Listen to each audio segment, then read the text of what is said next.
ಇನ್ನು ಸರ್ಕಾರದ ಬಿಜೆಪಿಯ ಈ ಅಸ್ತ್ರಕ್ಕೆ ಡಿ ಕೆ ಶಿವಕುಮಾರ್ ಅವರು ಮುಸ್ಲಿಂ ಅಸ್ತ್ರವನ್ನು ಬಳಸಿದ್ದಾರೆ. ಮುಸ್ಲಿಂ ಅವರು ಅಲ್ಪಸಂಖ್ಯಾತರು ಓಡ್ ಹೋಗಬೇಕು ಅಂತ ಈ ರೀತಿಯೆಲ್ಲ ಆಗ್ತಾ ಇದೆ. ಸಂವಿಧಾನದಲ್ಲಿ ಎಲ್ರಿಗೂ ಸಮಾನ ಹಕ್ಕು, ಹಾಗಾಗಿ ಯಾರು ಕೂಡ ಹೆದರ್ಕೊಳ್ಬಾರ್ದು ಅನ್ನೋ ರೀತಿಯಲ್ಲಿ ಅಭಯ ತುಂಬುವ ರೀತಿಯಲ್ಲಿ ಮುಸ್ಲಿಂ ಅಸ್ತ್ರವನ್ನು ಡಿ ಕೆ ಶಿವಕುಮಾರ್ ಬಿಟ್ಟಿದ್ದಾರೆ.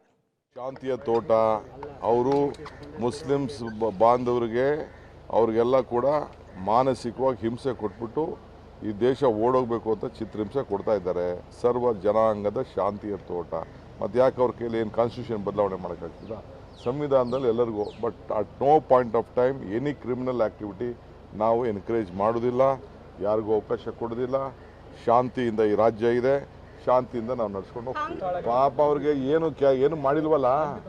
ಈ ರಾಜ್ಯಕ್ಕೆ ಡಬಲ್ ಇಂಜಿನ್ ಸರ್ಕಾರ ಫೇಲ್ ಆಗಿಲ್ಲ, ಈಗೂ ದೊಡ್ಡ ಇಂಜಿನು ಫೇಲ್ ಆಗುತ್ತಿದೆ.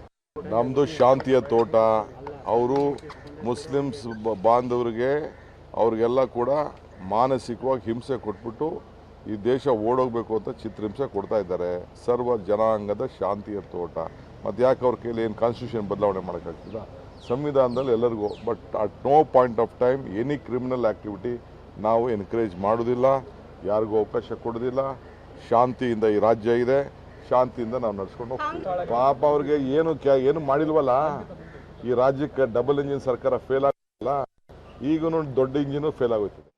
ಓಕೆ, ಪ್ರೊಟೆಸ್ಟ್ ಮಾಡ್ತಾ ಇರ್ತಕ್ಕಂಥದ್ದು ಮುಸಲ್ಮಾನರ ವಿರುದ್ಧ ಅಂತ ಡಿ ಕೆ ಶಿವಕುಮಾರ್ ಹೇಳ್ತಿರೋದು. ಆದರೆ ಅವರು ಗೊತ್ತಾಗದ ವಿಚಾರ, ಇವರೆಲ್ಲ ಪ್ರೊಟೆಸ್ಟ್ ಮಾಡ್ತಾ ಇರ್ತಕ್ಕಂಥದ್ದು ಸರ್ಕಾರದ ವಿರುದ್ಧ.